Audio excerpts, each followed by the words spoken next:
Hello, welcome back to another episode of A Brit Does Baseball Does podcast. I'm joined by Josh today. How you doing, big dog?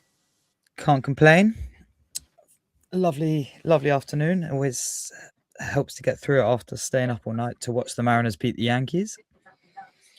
Yankees lose. It's my favorite text to receive at all times. Every single time the Yankees lose, I get a text off Josh, and it's just that one GIF of Vladimir Guerrero Jr. and it's a good start to the day every day. What was the score? What happened? It was 2-1. Castillo threw lovely 6 innings of baseball, which didn't give up any runs or hits. That was pretty good. Took his 1,500 strikeout against Aaron Judge. Just made a little evening a bit better. And Cole Young swings the bat, which snaps in half, but drives in a single to take the lead 1-0, and then needed Cal Raleigh to come off the bench for a walk-off base hit to win the game. Nice. 1-0 in the series. How are you? Smashing. I'm okay. The Giants finally won a fucking game, so that was good. nearly threw it away. We Ryan Walker did almost everything in his power to make sure that we didn't take the 3-0 win away.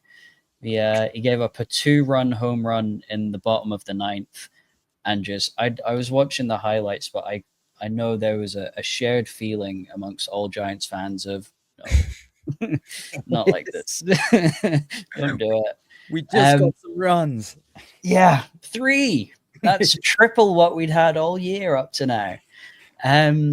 It was okay. I mean, it seemed to me it confirmed that the Yankees pitching was as good as I thought it was, and that we spoke yesterday. In the We're recording this the day after the previous Rounders Roundup that came out earlier in the week, but there was a good stat that I'd found. I'll probably not be able to find it now that I've done this. No, but it was Dylan's not a dragon, the friend of the show. He spoke about the Giants fans kind of freaking out about how the season's got off to an awful start. So it's 3 games, and that's 1.85% of the season, and in NFL terms, we're 3 minutes into the second quarter of the first game. So, like, perspective of how little to worry. And I felt it. I watched the highlights this morning, and I was like, all right, maybe it's not that bad. Maybe we are fine. But yeah, some big pitching performances, some hits, fucking crazy. Harrison Bader hit the first home run of the year, and that was nice to see. I think he's hitting ninth, so that's good. He's hitting ninth. Yeah, dude. He's I don't know why, but there must be a reason to it. And he had his fucking Ben and Jerry's ass tie-dye headband on. Look great. I love him. Beautiful. I'm glad he's here. But this isn't a Rounders Roundup. This is a little bit more of a normal episode. So there's stuff again. The hot takes are back. And it's also Easter for you guys. Yeah, it's a whole Easter special. We've got some hot takes. Boo is finally back, and though Gaz isn't here to give us, the take straight from the not horse's mouth but dog's mouth, we've still managed to conjure some up from her. She's had a long off season. She's feeling rested. She's feeling good. I have it on good authority that she's fighting fit. So, young Joshua, I have some hot takes for you. All right. The primary hot take. Oh, and again, if you're new to the podcast, we're a British baseball podcast. We rank these on the Nando's Spice Scale. If you don't know what that is, look it up. We've explained it so many times. Hot is hot. Mild is not very hot. And if it's outrageous, barbecue. Got it? Get it? Get what you paid for. Okay. Hot take number 1 is that the Phillies miss the playoffs. What's your initial reaction to that? I want to say that's quite hot. I mean, it's pretty hard 4 games in. It is. Well, for some context, so the Phillies have the Braves, the Mets, the Marlins, and the Nats in their group. The Phillies are currently 1-3, and everyone else is 3-1. Now, I know that we just had this whole thing about not panicking, and we're only 3 minutes into the not even second half. But it's what? Are you worried? Do you think this is a sign? I mean, that's a pretty tough division. The Nats will fall away, you know that. Is it? I'm a With big the, fan of the Marlins. I like the Marlins, and if they can just stay on the form that they got to towards the end of last year, they've got somewhere to go. But it's if the Braves and the Mets are going to absolutely trump them. I don't know. I respect that you're a fish boy. That's nice. Someone has to be. I don't know. The Braves, I think because going into last year, for no reason, I was like, it's baseball heritage. They're going to be in and around the playoff conversation at all times. You know, you Yeah, never know what's going to happen. I've come to accept that actually maybe they're just not very good anymore. and the Phillies are kind of pretty much going to get to the playoffs. So I I think this is that lineup is pretty strong. This could be a wild card question. This could be like taken out of their hands by the Padres, by the Giants, by someone else, the Brewers, whatever. Um, And we're also all banking on the Mets absolutely blowing this season away. yes, which would be out of character for them to do so, but you never know. It could happen. Sorry, George. Sorry, George. So I'm yeah, gonna where are you feeling? I'm gonna go. That's quite a hot take, actually. I'm gonna say that's a hot take. It's not the hottest take, it's not. Yeah, I'm inclined to agree. I think it's quite spicy. It's It's it's medium seasoning with hot sauce on the side, and you just dipped a little bit. That's exactly what it is. It's I think they're a playoff team, but I just don't know if it's going to be out of their control. I think their lineup is better than at least three of the other teams in that division, and then it's down to them and the Mets really. Yeah, I think would safe to say pretty spicy. There. yeah. All right. Next one. As it's Tuesday, as we're recording this, he's pitching. It's his first time pitching for the season. So I don't even want to say his name, like ever, even to give you context of who it is. Um, Tuesday night is Shohei Otani's first start pitching. Okay. The hot take is that Shohei Otani is a Cy Young finalist, not necessarily a winner, but a finalist.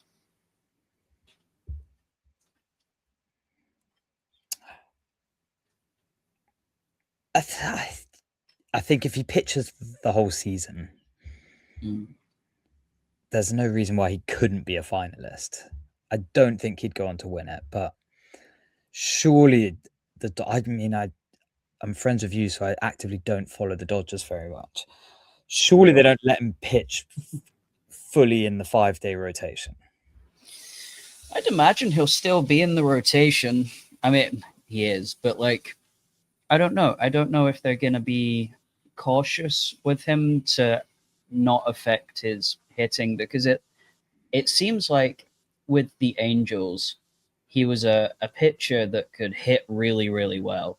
And Yeah. now he's come to the Dodgers and he couldn't pitch. It's kind of, I don't know. Maybe it's just through all we've seen where he started pitching again last season, but we think of him more as a hitter than we do a two-way player, I think. Yeah. No, that's I don't know. I think they're going to keep him there, but I think he's gonna go no more than 6 innings unless he's throwing like a no hitter. I yeah. think they're gonna be cautious with him, but they're still gonna let him do it. Personally, I think this is a little spicy. Yeah. I mean, I think he's by far a good enough pitcher, but I just think because he's not a sole pitcher, they're Yeah, never going to let him. They're never going to push him out unnecessarily. He's too no, important in their lineup, even if he just DHs. Like, well, he does. 100%. And if the question was, is Shohei Ohtani a Cy Young caliber pitcher, then yes, absolutely. But Yeah, I just think that where the Angels needed him to pitch so much more, the Dodgers just don't. yeah, Like they were fine when he wasn't pitching, and then he started pitching again, and they were also fine. It doesn't really matter for them. So yeah, I'm gonna go pretty spicy just because it's yeah. I think there'll be other pitchers that are equally as good, if not better, that just have more numbers behind them to back it up. yeah. No, I'll agree with you on that. All right. Look at this. The power of friendship right here. It's all Um, amicable. We may fall out here though. We're talking about we're talking about the Mariners. all right, hit me. So this is a conversation we've had at medium length in the off season. And the hot take is that JP Crawford will not finish the season as the starting shortstop for the Seattle Mariners. You see, I don't think he will. But Is it? it will be his last year, and it really depends on him getting on base. If that man remains on base and stays fit, he will be given. The Mariners aren't a type of organization just to throw you out because they've got a shiny new boy. There's, I think JP will finish it if he stays fit. Right. We've got a few more weeks before he's back in the lineup. So at the minute, I don't know why we're just trying anyone at shortstop. It's really has been every game's a different shortstop, which is causing a bit of confusion in the defense in general. Brendan Donovan having a howler last night again. Oof. Just defensively, his bat's lovely. He can hit the ball. That's great. It's like 33-inch hickory, I think. It's like a nice stain to it. Looks good. Yeah, but no, I think JP will finish the year. Yeah, I know okay. we've got Emerson just about tied up, but I can't see the organization putting their back to JP like that in this year. He's a massive name in that clubhouse. When He's I think of the Mariners, he's probably the first person I think of, and then it's Cal Raleigh. You know what I mean? Like just for he's been there a long time, is he not? Do you reckon they'll extend him? I don't think I really don't think so because I mean he's kind of getting on too. He's got years in him, but I don't know. We've got shiny new Colt Emerson very much ready to play. Right, you are. So we'll talk about that in a second. Just quickly, you think we've gone 3 for 3 on spicy takes? There. Wait, the take was that JP will not finish. Yes. Yeah, I'm gonna go that spicy. Yeah. Okay. But I won't think be surprised if he doesn't play every game. Yeah, I think there's enough young infielder talent that's coming through in Seattle where they have to let him play. And also, I could be wrong, but it feels like JP is quite injury prone there. So maybe Yeah, they're just a bit careful with him. he missed another month last year, just sort of minor ankle. But I think between Cole Young and Colt, they'll each get a shot at it. Even Ryan Bliss. Come on, Daniel. Give me Ryan Bliss at shortstop. Everyone was crying for it yesterday. Well, we'll keep an eye out. We'll see what happens. We've just had Chase DeLauter. I don't know how you say that name. LAU is a tricky one, but we were told reliably in the off season, keep an eye out. He's gonna be good. And who is this? Chase Bliss audio? Who was that guy? Ryan Bliss. Well, we'll keep an eye out. Maybe that'll be it. I think this is pretty. This is in the medium zone. It's got a little kick. This is Yeah. like fresh, fresh crack pep going on. An injury could completely flip what I'm saying here. So This is where I think I'm going. I think he's gonna not completely lose it, but I think that he becomes more of a bench bat. I think it's a later term injury, and then they keep him around for the playoffs, but maybe there's a bit more consistency with one of the young guys. yeah. However, speaking of the young guys, you touched on it briefly. There's been some news about Colt Emerson. Is that correct? Yes. So just 2 hours before we started recording, him and the Mariners have agreed a deal. It's an 8-year deal worth $95 million Good God. with escalators for an extra year rising up to 130 million. He is yet to debut. What the He is fuck? he's our number one prospect, and he's he's currently ranked 7th in the MLB prospect list. Play him then. Yeah. You're gonna pay him but not play him? He's coming in. This is all. I just think this is a really good move from the organization. There's just clarity on both sides of this party. It's a great deal that gives him basically up till 2035. You got Julio on a contract till 2035, Naylor till 31, Raleigh till 31. Like, the core of this team is there. The rotation needs a bit of signing up to be dealt with, but this is why your hot take before with JP, it's like, we've got the guy. And if he's as good as he's meant to be, then I think interesting.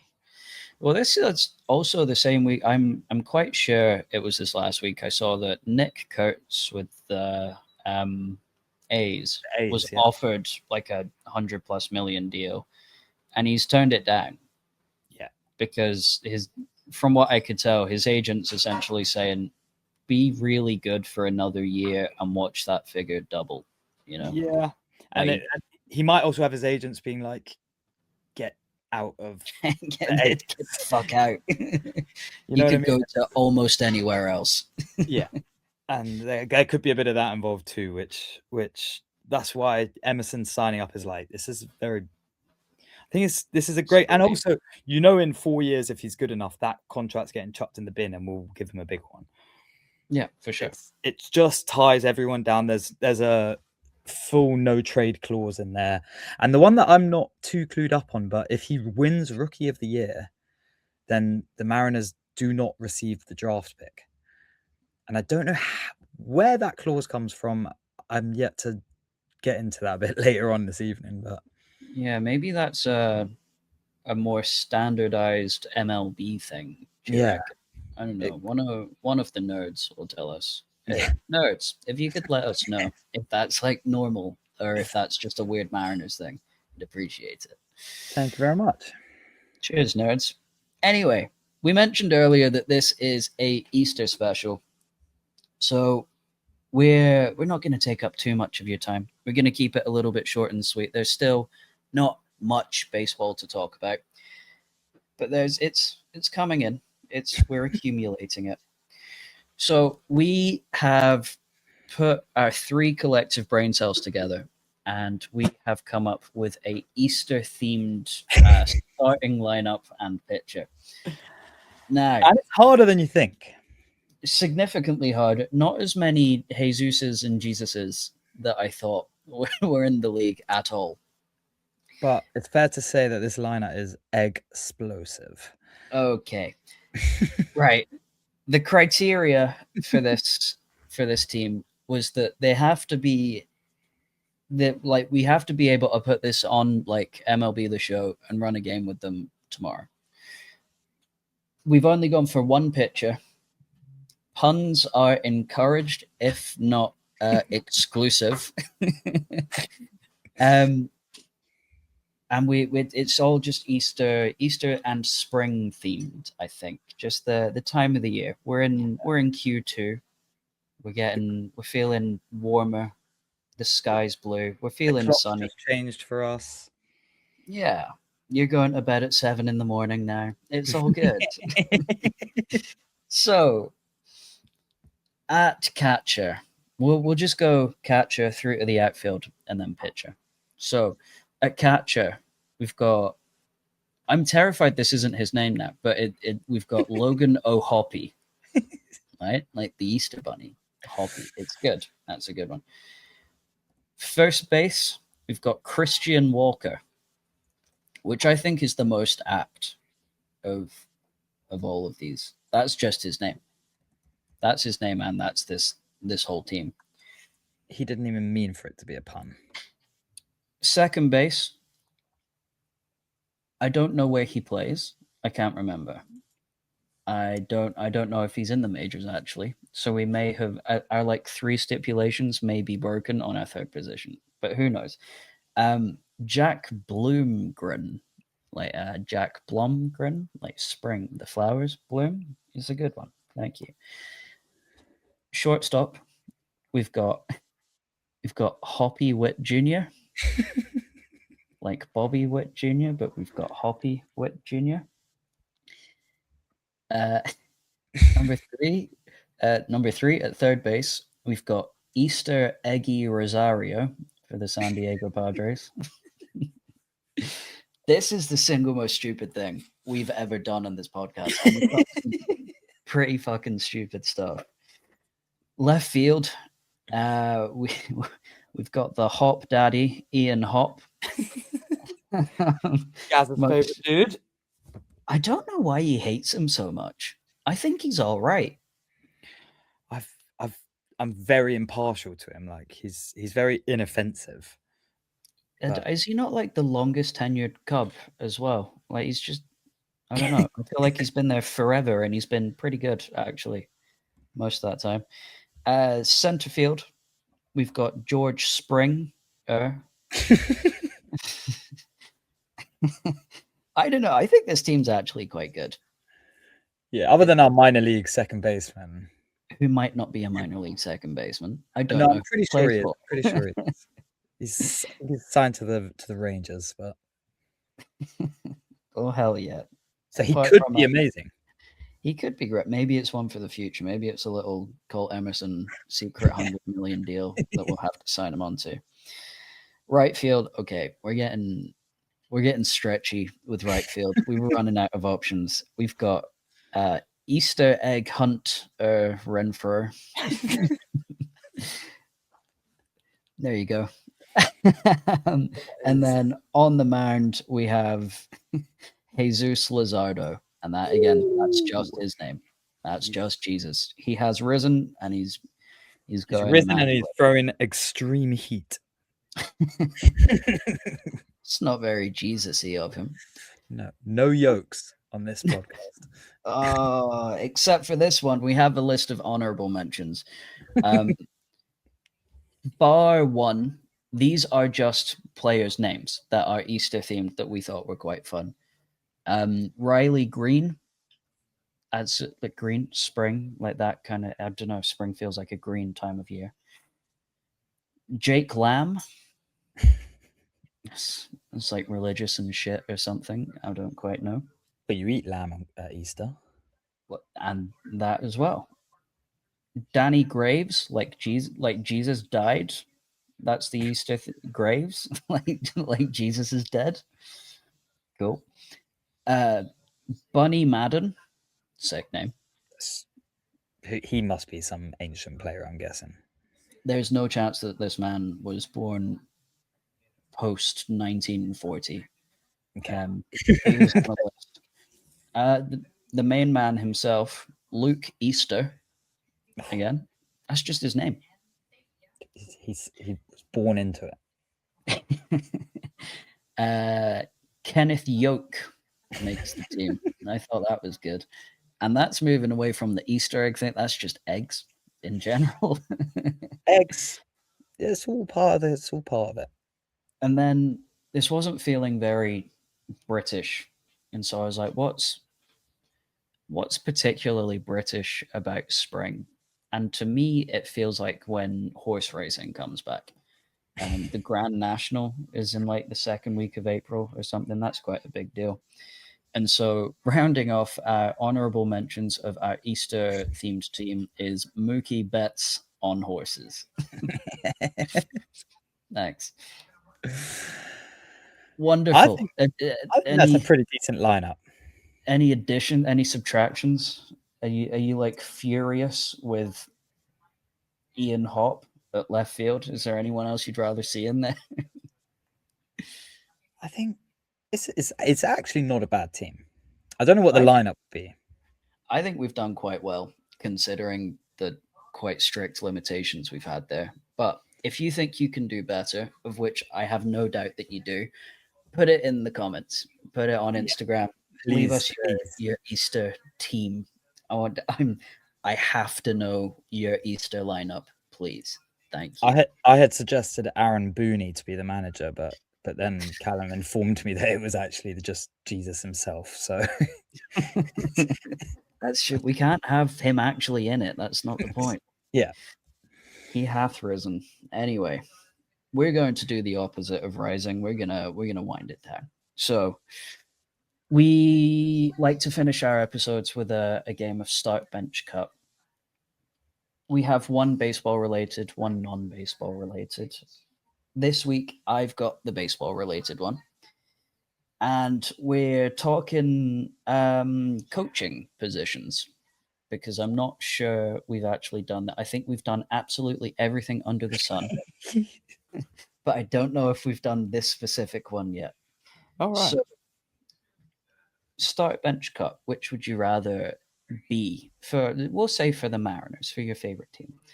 Cool. Would you rather be the first base coach, the third base coach, or a bullpen coach? Personally, I'm gonna cut the bullpen coach position. Interesting. I'm not a pitcher, so I don't enjoy it. Mm. Okay, I don't need to be sitting there commenting on this. That's not my thing. I mean, come on. If I'm currently getting to play this position with this Mariners team, you got to give me the first base. We're stealing bases, man. It's like, let me just give you the glove. It's like British single A baseball. First pitch, go. Just go. Get yourself to the third baseman, and he'll sort you out. Yeah, get to second, and then with me. Okay, back. Yes. First baseman, man, Eric Young Jr. What a legend out there. He just looks like he's having vibes. Like it doesn't matter. Josh Naylor steps up, go. You've got to wait for it. So I'm probably going to sit on the bench for the third base coach. Even though I actually that's kind of my favorite base coach when we play. I feel like, okay, the way I've ordered mine is I'm happy to be there in this situation. And so the third base coach, there's too much going on. There's too much pressure. I don't want that. I don't want to send Jung-Hoo Lee for a vaguely shallow ball into right field. I don't know how strong pick a right fielder, an Easter egg hunter. I don't know if we should be challenging that. So I don't know. I feel like if there's a bad base running decision, you tend to look towards the third base coach, because it's like, well, you sent him. Yeah. You didn't, and he ignored you. But the first thing is, did you send him? And if you get it right, it's fun. And listen, I'm not a postman. I ain't sending shit. Okay. I want to be hanging out with the boys as much as possible. And I just feel like being a bullpen coach is just that little bit more hanging out, because you're not even like, you're on the field kind of, depending on the stadium, but you're with the boys. You're like, hey man, go warm up. I also feel like you don't disturb pitchers, so they actually just stand there and watch. They don't even interfere. It's not like, oh, welcome. They just answer the telephone. Yeah, but I can do that. I can do that for you tomorrow at Giants. If you're listening, I can do that for you. I'll answer the phone. I know most of the guys' names. So what? You're cutting third base.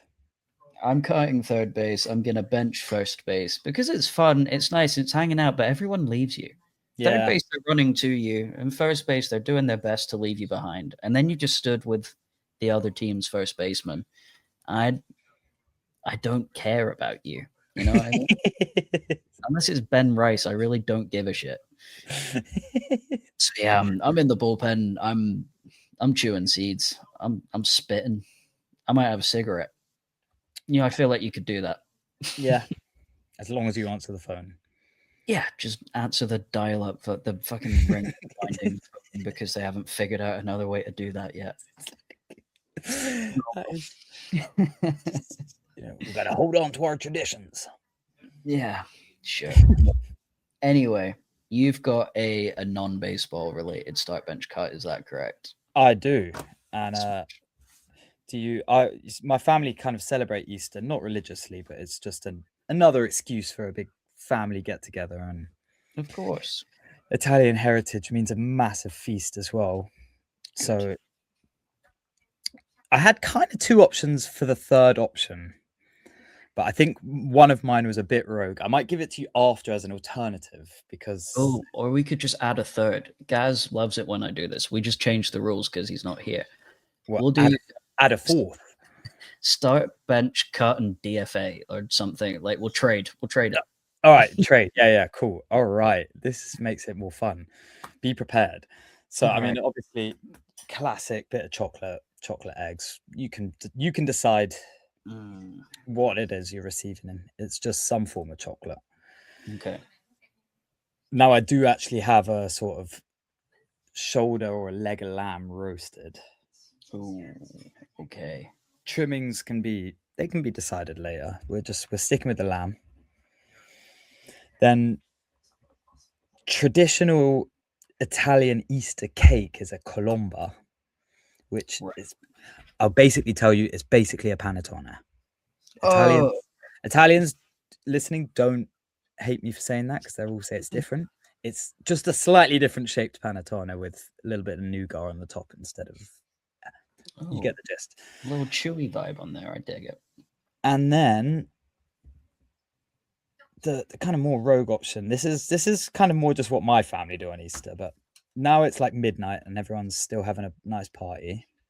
There's normally some leftover pasta. We've had the lamb. You boil up the fresh pasta. You cook up the lamb fat and you just pour the lamb fat on the fresh pasta. And we call it lamb fat pasta at midnight. Shut the fuck up. Why? That's a bit of a my family tradition, but I'm sure there's others out there doing it, and it is unreal. You lose a year of your life, of course, but I don't... because now I can't think of anything else that I want more. Because I'm thinking, I'm in my mind, I'm putting mint in there already. I'm throwing it in. Mint sauce or fresh mint cut out, just fucking throwing it at. Yeah, you can zoop it up how you like. You can have a bit of Parmesan on there. You dirty pig. Okay, well, I'm going to have to start the lamb fat pasta because that's the best thing I've ever heard of in my whole life. Correct. There's something deeply Moroccan about it, and I can't explain why to you. I'm gonna bench the...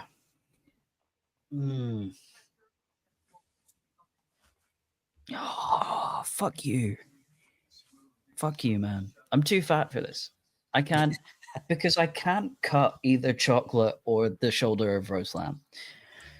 I'm gonna bench the chocolate. Okay. Because I always want chocolate. I don't always want a roasted shoulder of lamb, as much as it is delicious. That's a pretty fair. That's pretty fair. I don't want lamb in the morning, but I will have an Easter egg for breakfast. I guess we should have actually thought about this. Instead of it being cut and trade, it should be cut and DFA. Okay. Just because otherwise cutting and trading is kind of the same thing. You're not gaining anything. Unless you're trading in for something. Yeah. Okay. So what we're trading, but we're trading in for something else. So I'm cutting the roast lamb, and then I'm trading the not panettone. What the fuck am I trading it for? What's Eastery? Oh, I don't know. When I think of my Easter, it is largely just the chocolate eggs. Yeah. Which, side note, what's your favorite?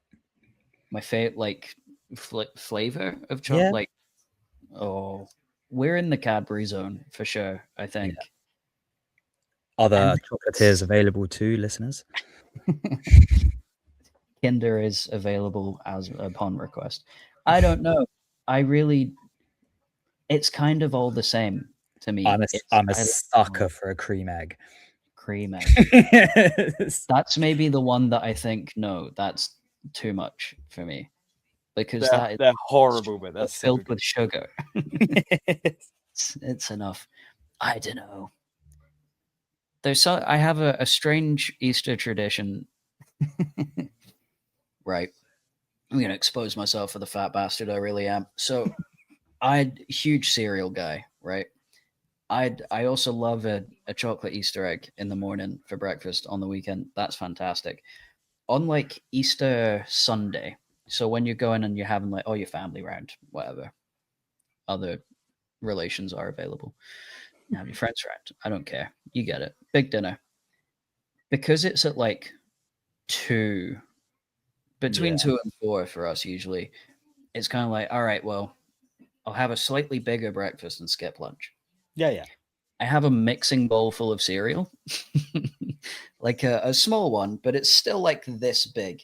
Like a good few liters. That's getting filled with like Cocoa Pops or Frosties or something, and I'm fucking wired for the whole day. So I might have to trade Colomba. Was it you said? Colombo? Yeah. Might have to trade that for a mixing bowl full of cereal, which is not Easter themed for anybody else in the world. It's just something that I do, but it's still not getting beat over lamb fat pasta. That's the man. Smashing. All right. I think we did more on lamb fat pasta than we did the actual Easter tea. Anyway, this has been another episode. It's a little short one because, as I said, we're still waiting for some stuff to happen, really, and we just thought we'd give you some Easter content. And if you're listening from the UK, it's bank holiday tomorrow, so you can stay up all night watching baseball. Absolutely. And which hear our Easter team instead. Which you likely are anyway, you little weirdo. I love you. Anyway, I've been Callum, Josh has been Josh, and you've been wonderful. We'll catch you on the next one. That will be a Rounders Roundup around midweek next week. Have a wonderful rest of your evening. Goodbye. Peace and love.